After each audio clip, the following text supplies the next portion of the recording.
இயேசு கிறிஸ்துவின் இடையினேற்ற நாமத்தினாலே இந்த காலை வேளையில் உங்களை அன்போடு கூட வாழ்த்துகிறோம். இந்த நாளிலும் கூட இந்த ஆராதனைகளை கடந்து போவதற்கு முன்பதாக நாம் அனைவருமாய் கண்களை மூடி அன்று நோக்கி நாம் ஜெபிப்போம். எங்கள் அன்பின் பரலோக பிதாவே, இந்த நல்ல காலை வேளைக்காக உம்மை நன்றியோடு கூட துதிக்கிறோம், உம்மை ஸ்தோத்திரிக்கிறோம் ஆண்டவரே. இந்த ஆராதனை கர்த்தர் பொறுப்பெடுக்கும்படியாக நாங்கள் ஜெபம் பண்றோம் சுவாமி.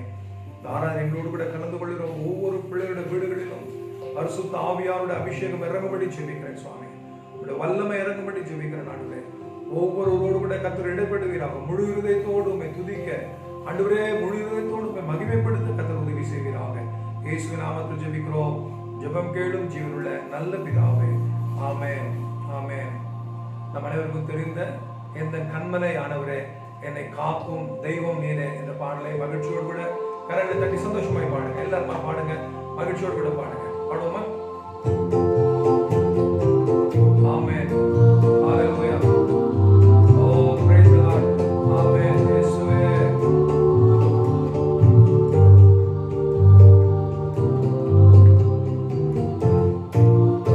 எந்த கண்மலையானவரே, என்னை காக்கும் தெய்வம் நீரே. எந்த கண்மலையானவரே, என்னை காக்கும்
அல்லேலூயா.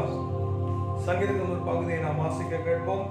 138ஆம் சங்கீதத்தை முழுவதுமாக நாம் வாசிப்போம். சங்கீதத்தின் புத்தகம் 138ஆம் சங்கீதம். உம்மை என் முழு இருதயத்தோடும் துதிப்பேன், தேவர்களுக்கு முன்பாக உம்மை கீர்த்தனம் பண்ணுவேன். உமது பரிசுத்த ஆலயத்துக்கு நேராக நான் பணிந்து உமது கிருபை நிமித்தமும் உமது உண்மை நிமித்தமும் உமது நாமத்தை துதிப்பேன். உமது சகல பிரஸ்தாபத்தை பார்க்கிலும் உமது வார்த்தையை மகிமைப்படுத்தி இருக்கிறீர். நான் கூப்பிட்ட நாளிலே எனக்கு மறு உத்தரவு அருளினீர். என் ஆத்துமாவிலே பலன் தந்து என்னை தைரியப்படுத்தினீர். கர்த்தாவே, பூமியின் ராஜாக்கள் எல்லாரும் உமது வாயின் வார்த்தைகளை கேட்கும்போது உம்மை துதிப்பார்கள்.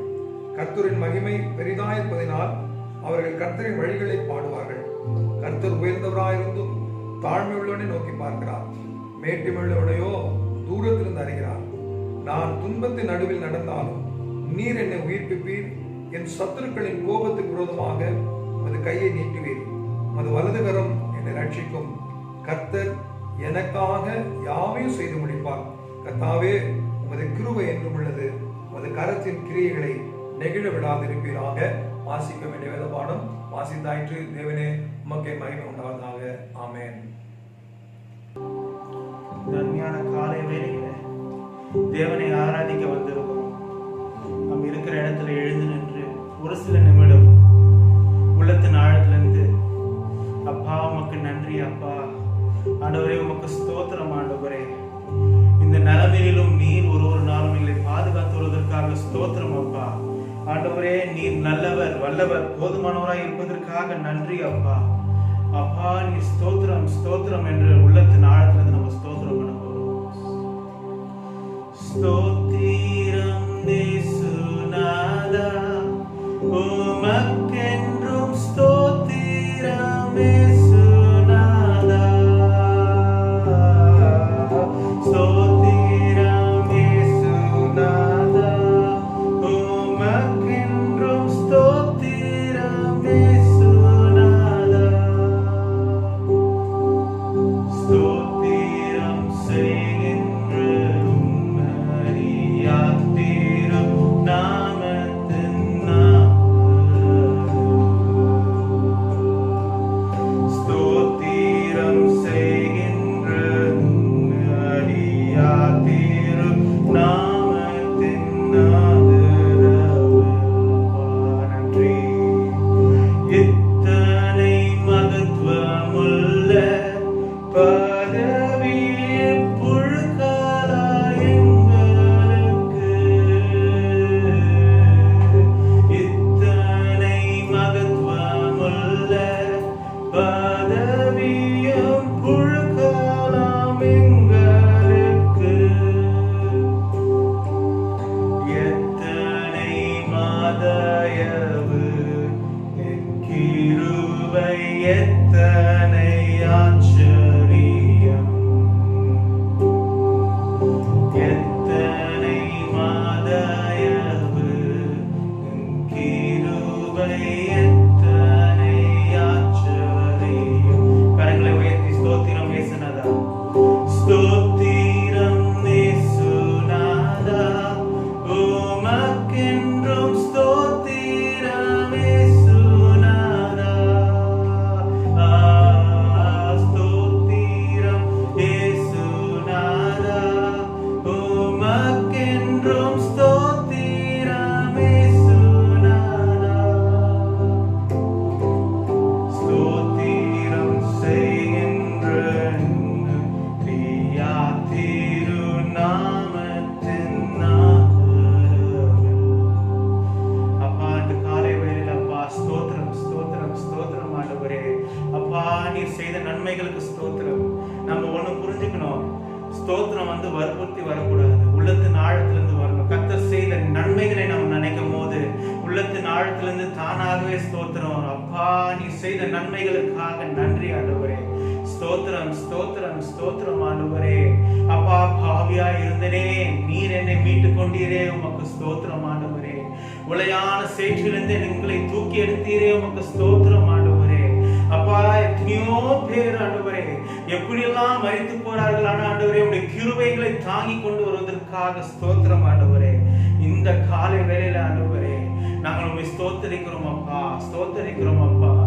ஒண்ணு புரிஞ்சுக்கோங்க, நம்ம எதெல்லாம் நம்ம ரொம்ப சாதாரணமா நினைக்கிறோமோ, நம்ம எல்லாருமே சில டைம் நம்ம என்ன நினைக்கிறோம், வாழ்க்கையில நம்மளுக்கு ஏதோ ஒரு குறை இருக்குன்னு நினைக்கிறோம்.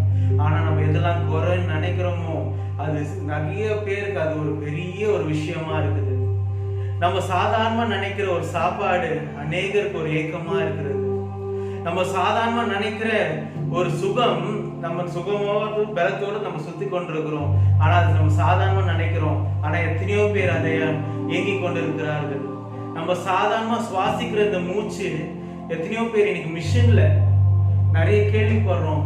இந்த கொரோனா டைம்ல எல்லாம் வெண்டிலேட்டர்ல இருக்கிறாங்க. ஆனா நம்ம சாதாரணமா சாதாரணமா எல்லாமே கடவுள் நமக்கு சாதாரணமா கொடுத்ததுனால அவர் நம்ம ஸ்தோத்தரிக்காம இருக்க கூடாது.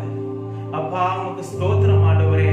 அப்பா இந்த அருமையான காலை வேளையில அப்பா ஆண்டவரே எங்கள் சுவாசத்துக்காக நன்றி ஆண்டவரே, நல்ல சுகத்துக்காக நன்றி அப்பா ஆண்டவரே, எங்களுக்கு தந்த ஆண்டவரே நல்ல உணவுக்காக நன்றி அப்பா ஆண்டவரே, எங்களுக்கு கொடுத்த நல்ல தங்க இடத்துக்காக நன்றி அப்பா ஆண்டவரே, நாங்கள் ஆராதிக்கிறதுக்கு ஆண்டவரே காரணம் தேடாமல் ஆண்டவரே அப்பா ஆண்டவரே நீ செய்த நன்மைகளை பின் பார்க்க ஆண்டவரே உதவி செய்யுங்க அப்பா ஆண்டவரே. இந்த காலை வேளையில உங்களுடைய அன்பு பெரிதா இருப்பதற்காக நன்றி அப்பா அப்பா, நீ பெரியவரா இருப்பதற்காக நன்றி ஆண்டவரே. உம்மை ஸ்தோத்தரிக்கிறோம் அப்பா, அன்புக்காக உம்மை ஸ்தோத்தரிக்கிறோம் ஆண்டவரே, ஸ்தோத்தரிக்கிறோம் அப்பா ஆண்டவரே. எத்தனையோ பேருக்கு இல்லாத கிருபை எங்களுக்கு கொடுத்ததுக்காக ஸ்தோத்திரம் ஸ்தோத்திரம் ஸ்தோத்திரம் ஸ்தோத்திரம். ஜோதியாய் வந்த அன்பே, பூவில் ஜீவன் தந்தென்னை மீட்ட அன்பே, ஜோதியாய் வந்த அன்பே, பூவில் ஜீவன் தந்தென்னை மீட்ட அன்பே, தியாகமான தேவ அன்பே, திவ்ய மாதுர அன்பே, தியாகமான தேவ அன்பே, திவ்ய மாதுர அன்பே, மாய உலக அன்பே, நம்பி மாண்ட என்னை கண்டழைத்த அன்பே, மாய உலக அன்பை நம்பி மாண்ட என்னை கண்டழைத்த அன்பே, என்னை வென்ற தேவ அன்பே, என்னில் பொங்கும் பேரன்பே, ஆமே. என்னை வென்ற தேவ அன்பே, என்னில் பொங்கும் பேரன்பே, ஸ்தோத்திரம் பாடியே போற்றிடுவே, தேவாதி தேவனை ராஜாதி ராஜனை வாழ்த்து மகிழ்ந்திடுவே, தேவாதி தேவனை ராஜாதி ராஜனை வாழ்த்தி மகிழ்ந்திடுவே. அப்பா இந்த ஆராதனை பார்க்கிற வேலையில ஆண்டவரே ஆண்டவரே, இந்த குடும்பங்கள்ல எந்த குறை இருந்தாலும் நீர் தீர்க்க போறதுக்காக நன்றி அப்பா. இது பார்க்கிற வேலையிலே ஆண்டவரே எல்லா கடன் பிரச்சனையும் மாற போறதுக்காக நன்றி. இது பார்க்கிற வேலையிலே ஆண்டவரே பலவீனங்கள் பலமாய் மாற போறதுக்காக நன்றி அப்பா ஆண்டவரே. இது பார்க்கிற வேலையில ஆண்டவரே அந்த குடும்பத்துல எந்த குறை இருந்தாலும் இயேசுவின் நாமத்தினாலே ஒரு நிறை வர போறதுக்காக நன்றி அப்பா ஆண்டவரே. இந்த ஆராதனை பார்க்கிற வேலையில ஆண்டவரே யாராவதுக்கு என்ன பிரச்சனை இருந்தாலும் ஆண்டவரே நீர் அதை சந்திக்க போறதுக்காக நன்றி அப்பா. உள்ளத்தின் ஆழத்துல ஆண்டவரே பாரத்தோடு இதை பார்க்கிறாங்கன்னா ஆண்டவரே நீர் ஆண்டவரே ஒரு தெய்வீக சமாதானத்தை அந்த வீட்டுல நீர் தர போறதுக்காக நன்றி ஆண்டவரே. இந்த ஆராதனை பார்க்கும் பொழுதே ஆண்டவரே ஒரு தெய்வீக சமாதானம் அங்க இறங்க போறதுக்காக நன்றி. இந்த ஆராதனை பார்க்கும் போதே ஆண்டவரே அப்பா நீர் ஆண்டவரே ஒரு தெய்வீக ஆண்டவரே சந்தோஷம் அந்த வீட்டுல இறங்க போறதுக்காக நன்றி ஆண்டவரே அப்பா. இந்த ஞாயிற்றுக்கிழமை வேலையில ஆண்டவரே ஆண்டவரே இந்த ஓய்வு நாள்ல ஆண்டவரே துதிக்கிற வேலையில ஆண்டவரே ஒரு அற்புதம் நடக்க போறதுக்காக நன்றி ஆண்டவரே. அவங்க என்ன அற்புதம் எதிர்பார்க்கிறார்களோ அந்த அற்புதம் இப்பொழுது நடக்க போறதுக்காக நன்றி. இன்னதுக்காக ஆண்டவரே ரொம்ப நாளா விண்ணப்பத்தை வைத்திருக்கிறார்களோ அந்த விண்ணப்பத்துக்கு ஆண்டவரே இந்த ஆராதனை பார்க்கும் போது ஒரு செவி சாய்க்க போறதுக்காக நன்றி ஆண்டவரே. அப்பா உம் அன்புக்காக நன்றி அப்பா, உம் அன்புக்காக நன்றி ஆண்டவரே, உம் அன்புக்காக நன்றி அப்பா. நீர் ஆண்டவரே பாராட்டுவர் அன்புக்காக நன்றி ஆண்டவரே.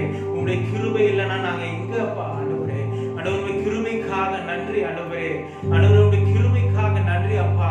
ஒரு அற்புதத்தை நீர் இப்பொழுதே செய்ய போறதுக்காக நன்றி அப்பா.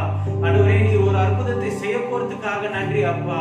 நீர் பெரியவர் இந்த வேலையில ஆண்டவரே அப்பா. நீர் ஒரு அற்புதத்தை செய்ய போறதுக்காக நன்றி.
ஒரு அற்புதம் அதிசயம் இன்று நடக்க போறதுக்காக நன்றி. ஒரு தெய்வீக சமாதானமும் சந்தோஷமும் இன்றைக்கு இறங்க போறதுக்காக நன்றி. இது பார்க்கிற வேளையில ஒரு விசேஷித்த வல்லமை இறங்க போறதுக்காக நன்றி. பார்க்கிற ஒவ்வொருவரையும் நீ விசேஷித்த அபிஷேகத்தினால் நிரப்ப போறதுக்காக நன்றி அப்பா. ஆண்டவரே உன் அன்புக்காக நன்றி. இந்த வேளையில ஆண்டவரே அப்பா பார்க்கிற ஒவ்வொருவரையும் நீர் ஆசீர்வதியும் ஆண்டவரே. இன்னும் வருகின்ற நாட்களிலும் நீர் பாதுகாக்க போறதுக்காக நன்றி. எல்லா தேவைகளையும் நீ சந்திக்க போறதுக்காக நன்றி. மீது இருக்கிற ஆராதனை நீர் ஆசீர்வதியும், கேட்க இருக்கிற வார்த்தையை நீர் ஆசீர்வதியும் அப்பா. ஆண்டவரே அப்பா, ஆண்டவரே பாஸ்டரை நீர் மறைத்து நீர் பேச போறதுக்காக நன்றி ஆண்டவரே. அவரை மறைத்து நீர் பேச போறதுக்காக நன்றி. பெரிய காரியங்களை செய்யும். இந்த ஆராதனை முழுவதும் நீர் ஆசீர்வதியும், காத்துக்கொள்ளும், பலப்படுத்தும் ஆசீர்வதியும். இயேசுவின் நல்ல பிதாவே, ஆமென், ஆமென். ஆண்டவராகிய இயேசு கிறிஸ்துவின் இடையற்ற நாமத்தினாலே இந்த காலை வேளையில் உங்களை அன்போடு கூட வாழ்த்துகிறேன். இந்த நாளின் செய்திக்கு ஆதாரமாக நான் தெரிந்து கொண்ட வேத பகுதி பேதுரு எழுதின 2ஆம் நிருபம் 2ஆம் அதிகாரம் 9ஆம் வசனத்தை வாசிக்க கேட்போம். 2 பேதுரு 2ஆம் அதிகாரம் 9ஆம் வசனத்தை நாம் இப்பொழுது வாசிக்க கேட்போம். கர்த்தர் தேவ பக்தியுள்ளவர்களை சோதனையின்றி ரட்சிக்கவும், கர்த்தர் தேவ பக்தியுள்ளவர்களை சோதனை நின்று ரட்சிக்கவும், அக்கிரமக்காரரை ஆக்கினைக்குள்ளானவர்களாக நியாய தீர்ப்பு நாளுக்கு வைக்கவும் அறிந்திருக்கிறார். மறுபடியும் நான் வாசிக்கிறேன். கர்த்தர் தேவ பக்தியுள்ளவர்களை சோதனை நின்று ரட்சிக்கவும், அக்கிரமக்காரரை ஆக்கினைக்குள்ளானவர்களாக நியாய தீர்ப்பு நாளுக்கு வைக்கவும் அறிந்திருக்கிறார். கண்களை மூடி ஆண்டவரை நோக்கி நாம் ஜெபிப்போம். கிருபை பெரிதல்லோ எம் ஜீவனிலோ மதே, இம்மட்டும் காத்ததுவே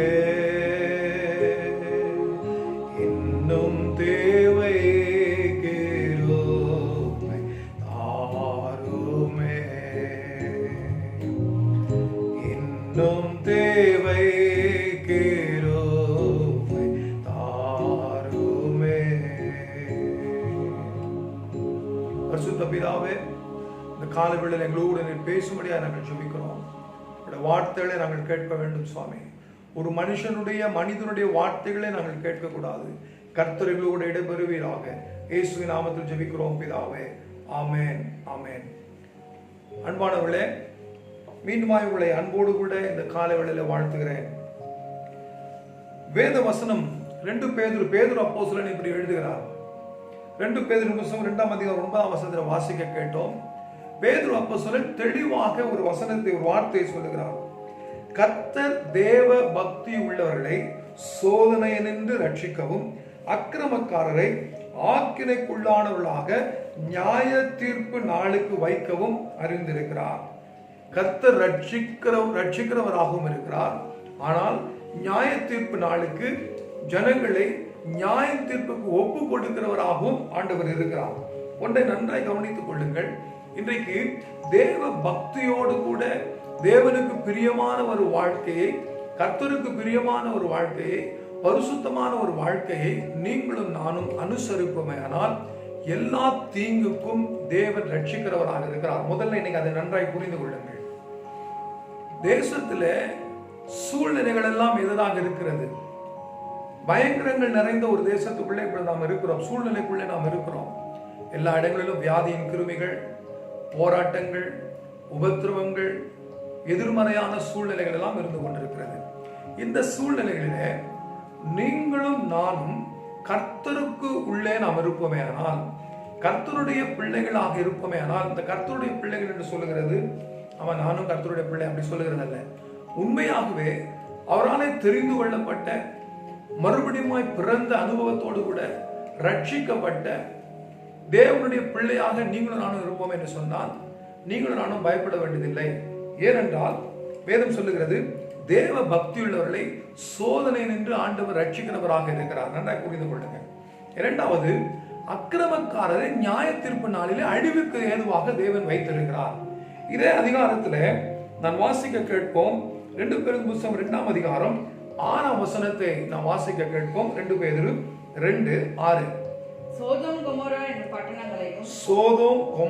என்னும் பட்டணங்களையும் சாம்பலாக்கி கவிழ்த்து போட்டு நன்றாய் கவனிங்கள், ஆக்கினைக்கு உள்ளாக தீர்த்து பிற்காலத்திலே அவபக்தியாய் நடப்பவர்களுக்கு அவைகளை திருஷ்டாந்தமாக வைத்தார். வைத்து என்று போட்டிருக்கிறது, வைத்தார் என்று வைத்துக் கொள்ளுங்கள்.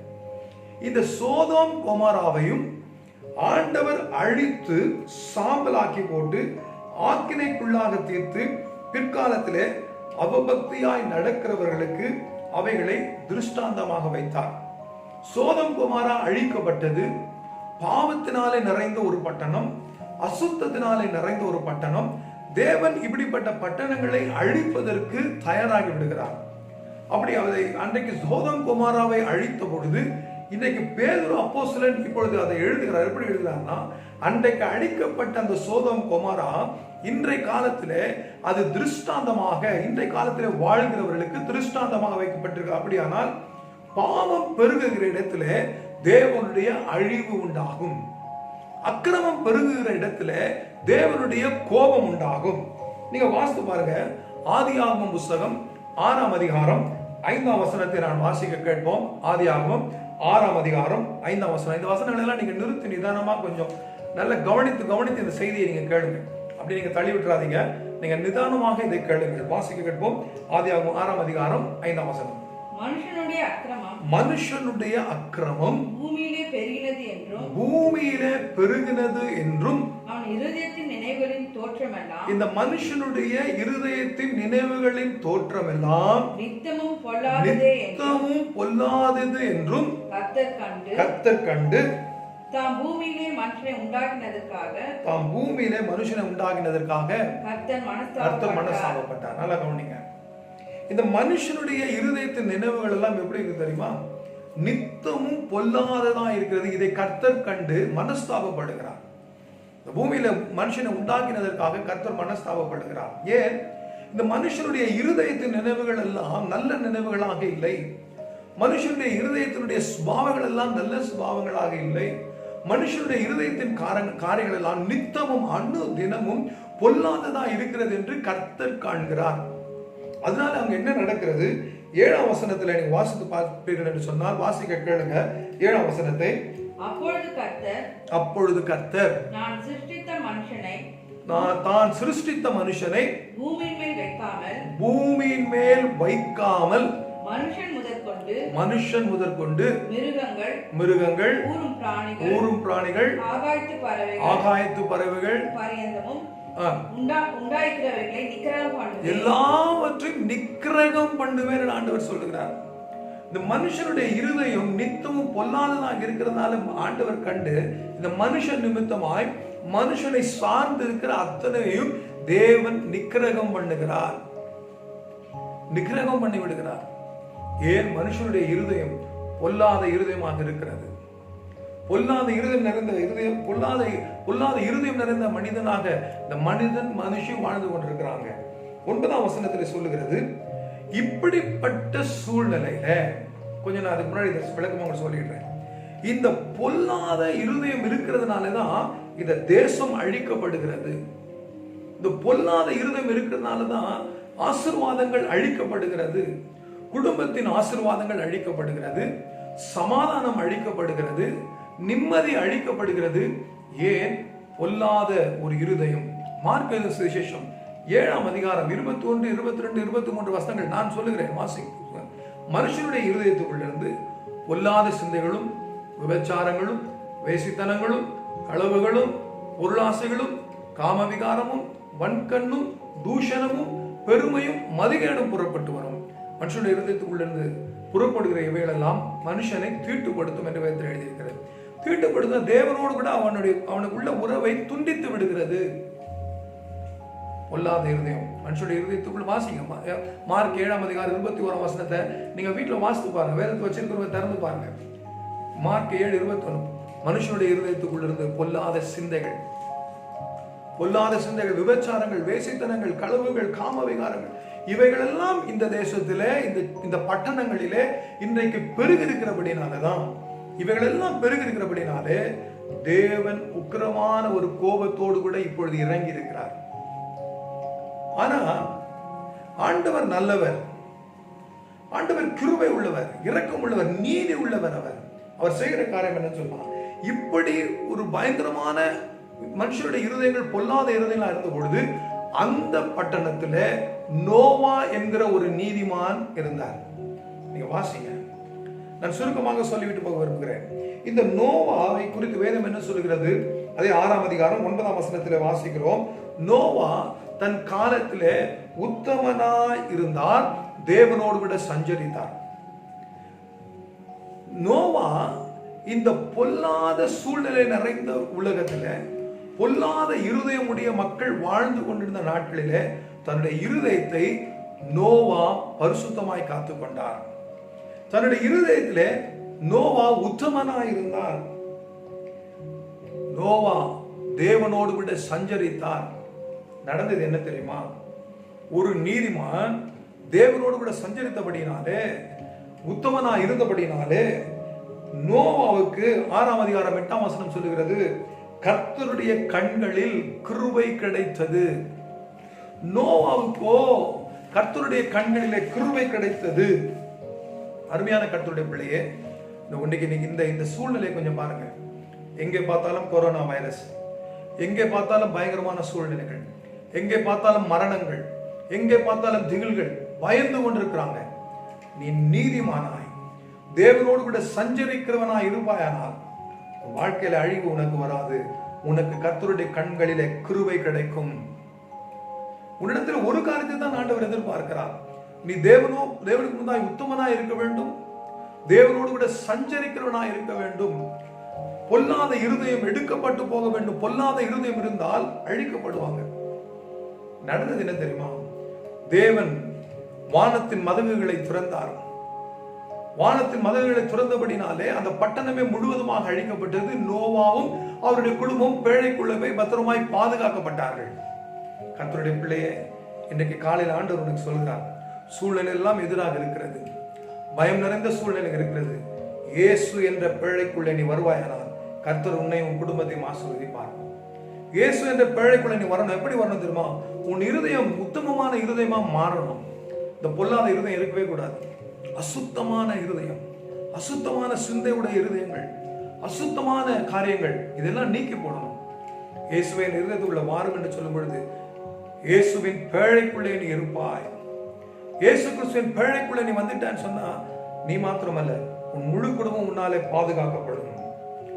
இரண்டாவது, சோதோமை குறித்து அங்கே எழுதப்பட்டு இருக்கிறது. சோதோமை திருஷ்டாந்தமாக ஆண்டவர் வைத்திருக்கிறார். இதேதான் சோதம் பட்டணத்தின் சோதம் குமாராவின் மேலும் தேவனுடைய கோபம் இறங்கினது. ஆதியாகமம் 18ஆம் அதிகாரம் 20ஆம் வசனத்தை குறித்து நாம் 20ஆம் வசனத்தை நாம் வாசிக்க கேட்போம். ஆதியாகமம் 18ஆம் அதிகாரம் 20ஆம் வசனம். பின்பு கர்த்தர் சோதோம் குமோராவின் கூக்குரல் பெரிதா இருப்பதினாலும் அவைகளின் பாவம் மிகவும் கொடியதா இருப்பதினாலும் நான் இறங்கி போய் என்னிடத்தில்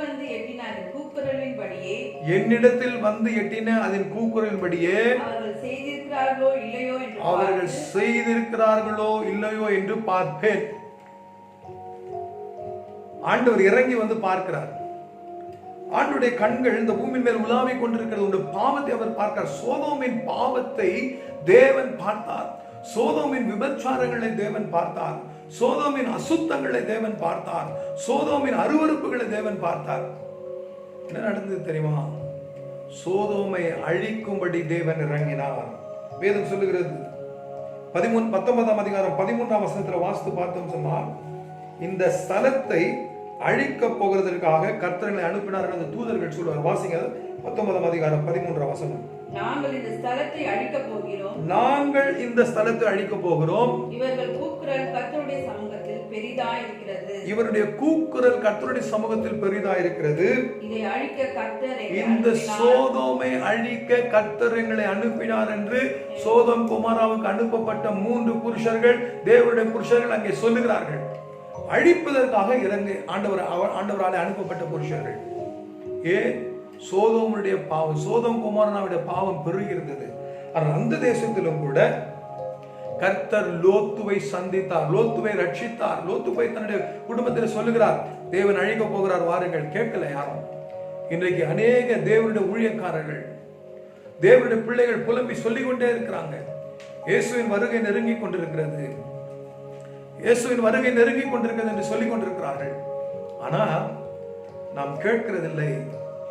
நாட்கள் பொல்லாதவர்களா இருக்கிறது என்று சொல்லிக் கொண்டிருக்கிறார்கள். கர்த்தருடைய பிள்ளையே, இன்னைக்கு நீ பயந்து கொண்டிருக்கிறாய், சூழ்நிலை பார்த்து பயந்து கொண்டிருக்கிறாய். ஆண்டவர் ஒரு காரியத்தை காலையில சொல்லுகிறார், நீ தேவனிடத்தில் திரும்பி வருவாயானால், கர்த்தரிடத்தில் மனம் திரும்புவாயானால், கர்த்தர் உன்னையும் வீட்டையும் ஆசீர்வாதம், உன்னை அழிக்க மாட்டார். அதனாலதான் அங்க வாசிச்சோம் 2 பேதுரு 2ஆம் அதிகாரம் 9ஆம் வசனம், கர்த்தர் தேவ பக்தி உள்ளவர்களை சோதனை நின்று ரட்சிக்கிறவர். இப்ப நடந்து கொண்டிருக்கிற சூழ்நிலைகளில கர்த்தர் உன்னை ரட்சிக்க இந்த காலை வேளையில வல்லவராயிருக்கிறார். இயேசு கிறிஸ்துவின் ரத்தத்தினாலே நீ கழுவப்படும் பொழுது, உனக்காக கல்வாரி சிலுவையில இயேசு தம்முடைய சொந்த ரத்தத்தை சிந்தினார். 2 கரங்களிலே ஆணிகள் கடாவப்பட்டவராக, 2 கால்களிலே ஆணிகள் கடாவப்பட்டவராக, தலையிலே முள்முடி சூடினவராக, விழாவிலே ஈட்டினாலே குத்தப்பட்டவராக இயேசு எதற்காக தொங்கினார்? உன்னை மீட்கும்படியாய் இறங்கி வந்தார். எவ்வளவு பெரிய பாவம் செய்திருந்தாலும் சரி, எவ்வளவு பெரிய இருதயம் பொல்லாத இருதயமாக இருந்தாலும் சரி, நீ அழிக்கப்படாதபடிக்கு தான் இயேசு இந்த உலகத்திலே உனக்கு கொடுக்கப்பட்டார். நீ அழிந்து போகாமல் இருப்பதற்காக தான் இயேசு இந்த உலகத்திலே வந்தார். அதற்காக தான் தன்னையே தாமே சிலுவையில் அவர் ஜீவபலியாய் ஒப்பு கொடுத்தார். அந்த இயேசுவை நோக்கி பார்க்கும் பொழுது, சகோதரி சகோதரியே, இன்றைக்கு காலையில கர்த்தர் உனக்கு விடுதலை கொடுக்க வல்லவராயிருக்கிறார், உன்னை ரட்சிக்க வல்லவராயிருக்கிறார். கொரோனாவை பார்த்து நீங்க பயப்பட வேண்டியதில்லை, வியாதியின் கிருமிகளை பார்த்து பயப்பட வேண்டியதில்லை, சூழ்நிலைகளை பார்த்து பயப்பட வேண்டியதில்லை. இப்பொழுது நடந்து கொண்டிருக்கிற இவைகள் எல்லாம் தேவனாலே அழிக்கும்படியாய் அனுப்பப்பட்டிருக்கிற ஒன்று. தேவன் தேசத்தை சுத்திகரித்துக் கொண்டிருக்கிறார். வாலிப சகோதரனே, வாலிப சகோதரியே, தேவன் தேசத்தை சுத்திகரித்துக் கொண்டிருக்கிறார். சகோதரனே, சகோதரியே, தாயே, தகப்பனே, கர்த்தர் இந்த தேசத்தை சுத்திகரித்துக் கொண்டிருக்கிறார். அதனால்தான் இப்படிப்பட்ட காரியங்கள் நடந்து கொண்டிருக்கிறது. நீ ரட்சிக்கப்பட வேண்டுமானால், உன் குடும்பம் ரட்சிக்கப்பட வேண்டுமானால், நீ இயேசுவின் பக்கமாய் திரும்பி வர வேண்டும் என்று ஆண்டவர் சொல்லுகிறார். அன்புள்ள தெய்வமா, அவர் இரக்கம் உள்ள தெய்வம். தன்னே ஜீவ பலியாக கொடுத்தார். ஏசாயா 53:5 சொல்லுகிறது, நம்முடைய மீறுதல் நிமித்தம் அவர் காயப்பட்டு, நம்முடைய அக்கிரமங்களின் நிமித்தம் அவர் நொறுக்கப்பட்டார். நமக்கு சமாதானத்தை உண்டு பண்ணும் ஆக்கினை அவர் மேல் வந்தது. அவருடைய தழும்புகளான குணமாகிறோம். நோவாவின் காலம், அந்த மக்கள் பொல்லாதவர்களாக இருந்தபடினாலே அது அழிக்கப்பட்டது. நோவா நீதிமானா இருந்து பாதுகாக்கப்பட்டார். லோத்துவின் காலத்திலே சோதம் குமாரா மோசமான பாவத்தை செய்து கொண்டிருந்தது. ஆனால் தேவன் சோதோமை அழித்து லோத்துவை பாதுகாத்தார். இன்றைக்கு உன்னை பாதுகாக்க வல்லவராயிருக்கிறார். தேவனுடைய பக்கமாய் திரும்பு. உன் இருதயம் பரிசுத்தம் உள்ள இருதயமாய் மாறணும். இயேசு உள்ள இருக்கிற இருதயமா மாறணும். மாய்மலங்கள் இனி இருக்கவே கூடாது. மாய்மலங்கள் இருக்கவே கூடாது. ஒரு பாடலை நான் பாடுகிறேன். நான் பிரமித்து நின்று பேரன் ஒரு பரிசுத்தவன் அழகாக எழுதியிருக்கிறான். இந்த பாடலை நான் பாடுகிறேன். பாடுவோமா?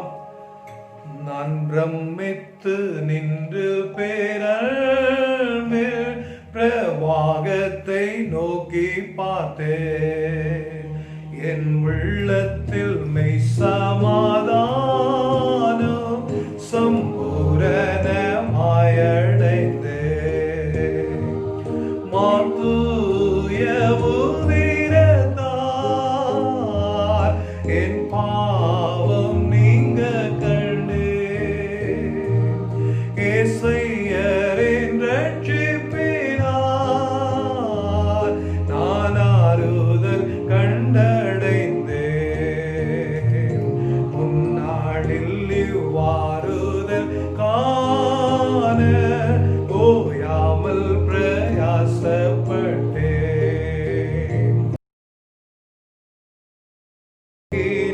போதோ என் மீட்பரால் அருள் பெற்றேன். மாதூய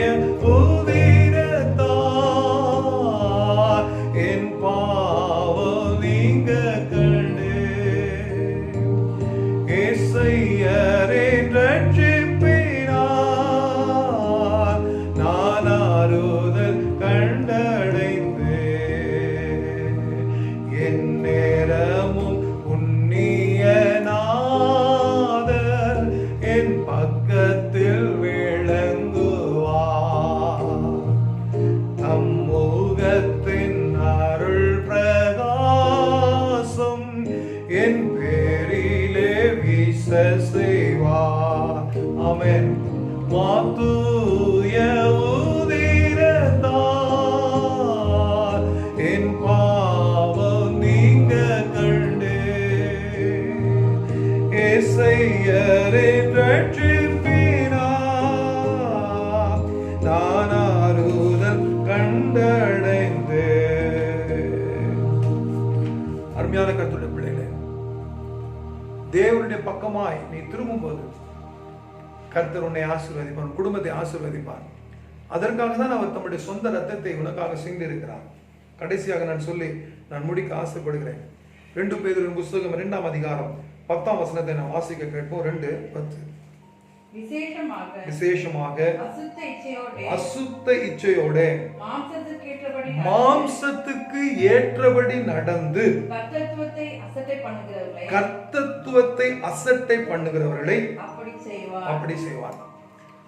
மாம்சத்துக்கு ஏற்றபடி நடந்து தேவனை அசட்டை பண்ணுகிறவர்கள் ஆக்கினைக்குள்ளாக தீர்க்கப்படுவார்கள். ஆனா இயேசு உனக்காக தம்முடைய ரத்தத்தை சிந்தினார் என்று பாடணும்ல, உனக்காக தம்முடைய ரத்தத்தை சிந்திருக்கிறார்ல.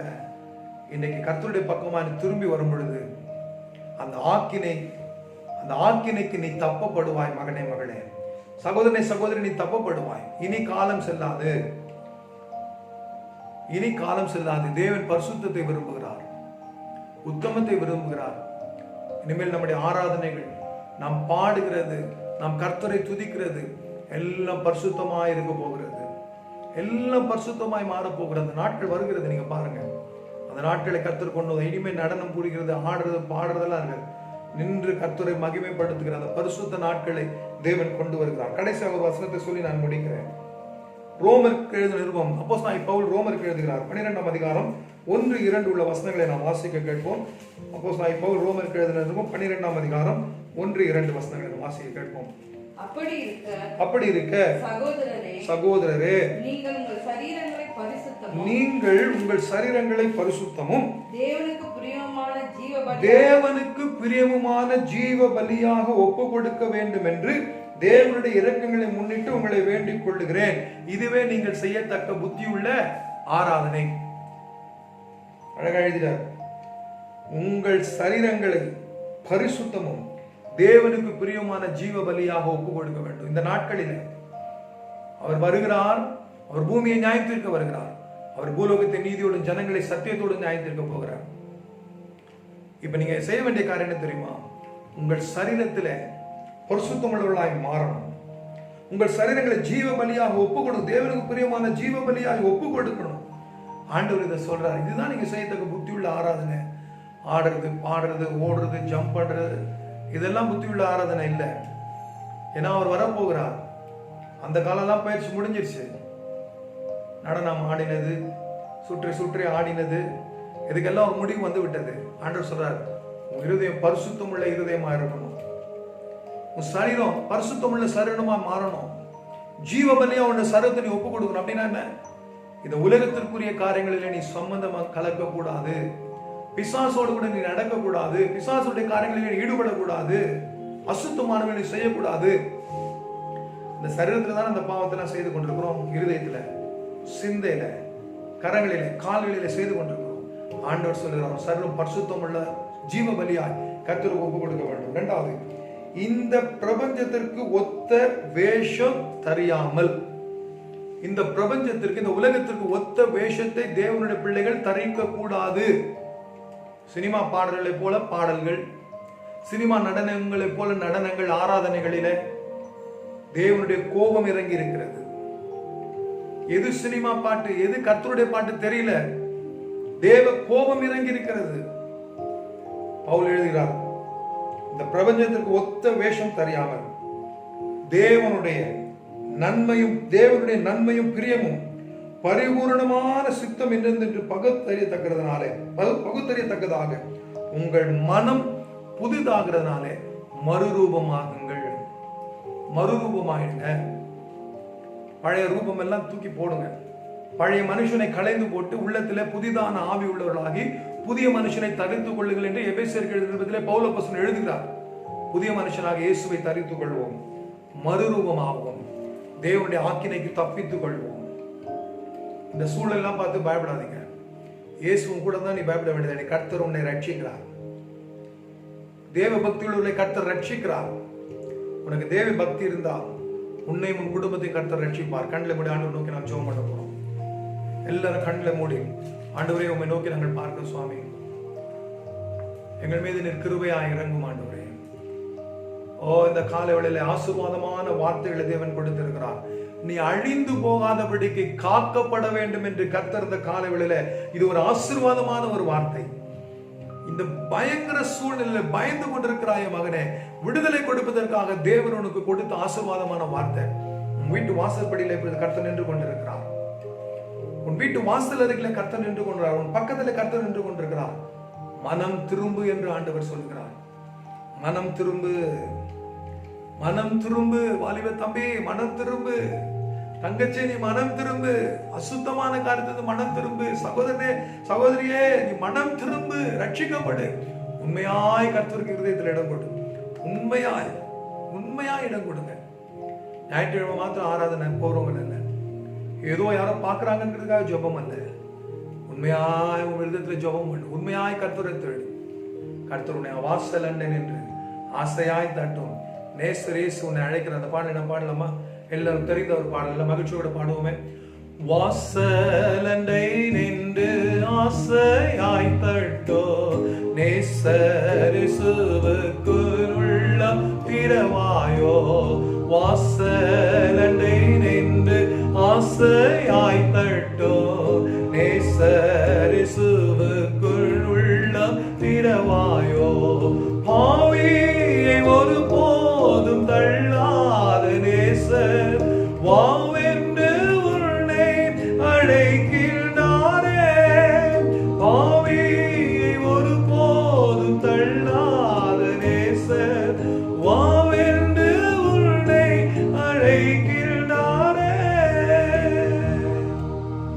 சகோதரனே, எவ்வளவு நாட்கள் இந்த அசுத்தத்தில் இருக்க போகிறாய்? எவ்வளவு நாட்கள் இந்த பாவ வாழ்க்கையில இருக்க போகிறாய்? இயேசு வருகிறார். அவர் வருகைக்கான அடையாளங்கள் எல்லாம் நெருங்கி கொண்டிருக்கிறது. இன்றைக்கு நீ மனம் திரும்ப என்று ஆண்டவர் விரும்புகிறார். நீ மனம் திரும்ப வேண்டும் என்று ஆண்டவர் விரும்புகிறார். ஜெபிப்போம். பரிசுத்தமுள்ள எங்கள் நல்ல பிதாவே, இந்த நல்ல காலை வேளைக்காக உமக்கு ஸ்தோத்திரம் ஆண்டவரே. இந்த காலை வேளைகளோடு கூட பேசணும் வார்த்தைகளுக்காக ஸ்தோத்திரம் ஆண்டவரே. இந்த வார்த்தைகளை கேட்கிற பிள்ளைகளுடைய இருதயங்களிலே கர்த்தர் கிரியை செய்யும்படியாக ஜெபிக்கிறேன். ஒவ்வொரு குடும்பத்தையும் ஆசீர்வதிப்பீராக. இந்த வாரம் முழுதுமாய் தேவ பிரசன்னத்தினால் உடைய பிள்ளைகளை நிரப்புவீராக. ஆண்டவரே, உடைய மகிழ்ச்சினாலே சமாதானத்தினாலே உடைய பிள்ளைகளை நிரப்பி ஆசீர்வதிப்பீராக. இயேசு கிறிஸ்துவின் நாமத்தில் ஜெபித்து ஜெயம் எடுக்கிறோம் நல்ல பிதாவே. ஆமென், ஆமென். எல்லாருமே சேர்ந்து சொல்லுவோம். என் ஆத்துமாவே கர்த்தரை ஸ்தோத்திரி, என் முழு உள்ளமே அவருடைய பரிசுத்த நாமத்தை ஸ்தோத்திரி.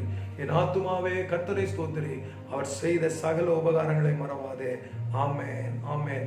சத்திய வாக்கை நம்பியவா, நித்திய ஜீவன் உனக்களிப்பார். சத்திய வாக்கை நம்பியவா, நித்திய ஜீவன் உனக்களிப்பார்.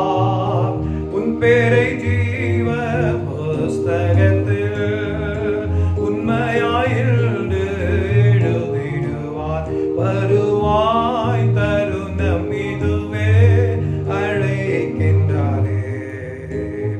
வல்ல ஆண்டவர் இயேசு உன்னை. கர்த்தர் உங்களோடு இருப்பாராக. ஒருவருக்கு ஒரு சமாதானத்தை பகிர்ந்து கொள்ளுங்கள். கர்த்தருடைய நாமம் மகிமைப்படுவதாக. ஆமென்.